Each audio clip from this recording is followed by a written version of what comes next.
नमस्कार मित्रों, फिर से एक बार आपका स्वागत है। सावन का महीना शीघ्र ही आरंभ होने वाला है। 14 जुलाई से सावन आरंभ होने वाला है। भगवान भोलेनाथ को यह महीना प्रिय होता है। श्रावण मास में भगवान भोलेनाथ की आराधना की जाती है। भगवान भोलेनाथ को प्रसन्न करने के लिए उनकी प्रिय वस्तु अर्पित की जाती है।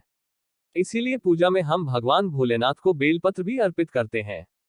बेलपत्र के पत्ते भगवान शिव को बहुत प्रिय हैं, इसलिए भगवान शिव की पूजा अर्चना में यदि बेलपत्र नहीं चढ़ाया तो वह अधूरी मानी जाती है। बेलपत्र के 3 पत्ते जो आपस में जुड़े होते हैं पवित्र माने जाते हैं।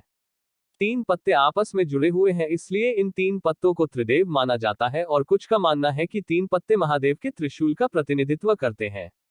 मान्यता है कि बेलपत्र के 3 जुड़े हुए पत्तों को शिवलिंग पर चढ़ाने से भगवान शिव को शांति मिलती है और भगवान शिव प्रसन्न होते हैं। यदि भगवान शिव को प्रेम से केवल बेलपत्र के पत्ते चढ़ाए जाते हैं तो भगवान शिव प्रसन्न होते हैं। आइए जानते हैं भगवान भोलेनाथ को बेलपत्र चढ़ाने के नियम और लाभ। भगवान शिव की पूजा में बेलपत्र का महत्व। अपने त्रिकोणीय आकार के साथ बेलपत्र भगवान शिव की 3 आंखों का प्रतिनिधित्व करते हैं। इसके अलावा यह भगवान के अस्त्र त्रिशूल का प्रतिनिधित्व करता है।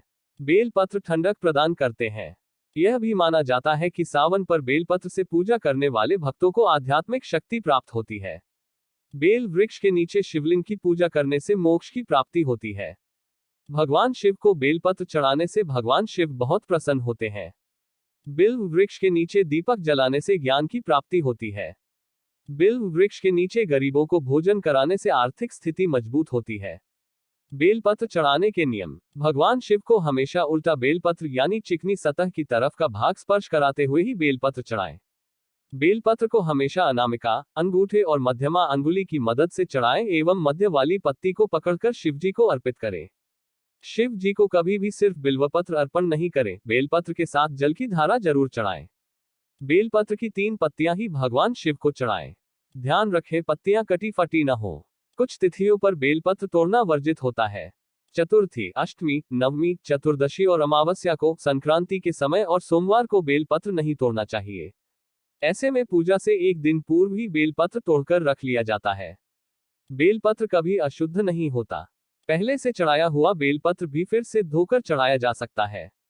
सावन में इस तरह अर्पित करें बेलपत्र। सावन में शिव जी को चंदन का तिलक लगाएं। इसके बाद बेलपत्र, भांग, धतूरा आदि अर्पित करें। बेलपत्र अर्पित करने के बाद जल से अभिषेक करें। इसके बाद शिव जी के सम्मुख दीप जलाएं।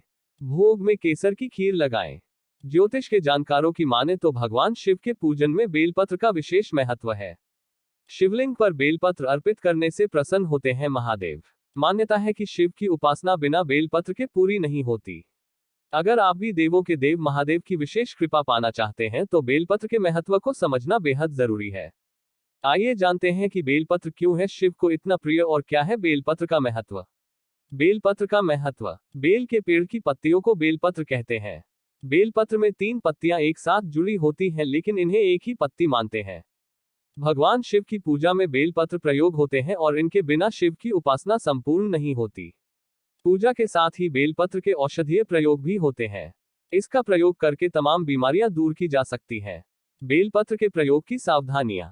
ज्योतिष के जानकारों की माने तो जब भी आप महादेव को बेलपत्र अर्पित करें तो कुछ बातों का ध्यान रखना बहुत जरूरी है, क्योंकि गलत तरीके से अर्पित किए हुए बेलपत्र शिव को अप्रसन्न भी कर सकते हैं।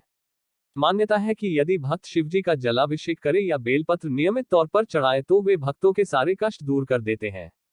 सोमवार का दिन महादेव को समर्पित होता है।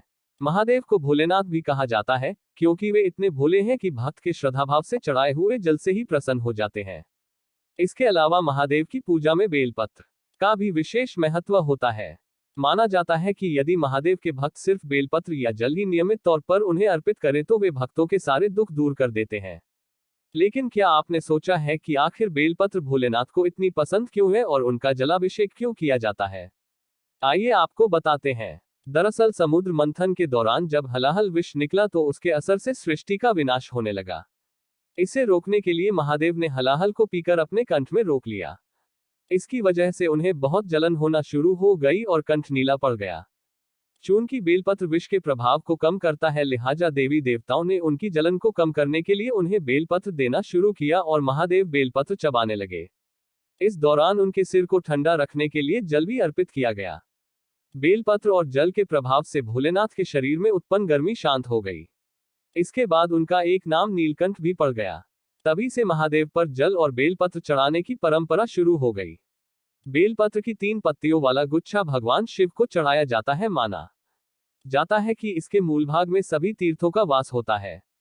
यदि महादेव को सोमवार के दिन बेलपत्र चढ़ाना है तो उसे रविवार के दिन ही तोड़ लेना चाहिए, क्योंकि सोमवार को बेलपत्र नहीं तोड़ा जाता है। इसके अलावा चतुर्थी, अष्टमी, नवमी, चतुर्दशी और अमावस्या को संक्रांति के समय भी बेलपत्र तोड़ने की मनाही है। बेलपत्र कभी अशुद्ध नहीं होता। पहले से चढ़ाया हुआ बेलपत्र भी फिर से धोकर चढ़ाया जा सकता है। बेलपत्र की कटी फटी पत्तियां कभी भी नहीं चढ़ानी चाहिए, इन्हें खंडित माना जाता है। बेलपत्र भगवान शिव को हमेशा उल्टा चढ़ाया जाता है, यानी चिकनी सतह की तरफ वाला भाग शिव जी की प्रतिमा से स्पर्श कराते हुए ही बेलपत्र चढ़ाएं। बेलपत्र को हमेशा अनामिका, अंगूठे और मध्यमा अंगुली की मदद से चढ़ाएं। इसके साथ शिव जी का जलाभिषेक भी जरूर करें। अगर वीडियो पसंद आया हो तो लाइक करें, शेयर करें और कमेंट में जय श्री राम लिखिए और हमारे चैनल को सब्सक्राइब करिए।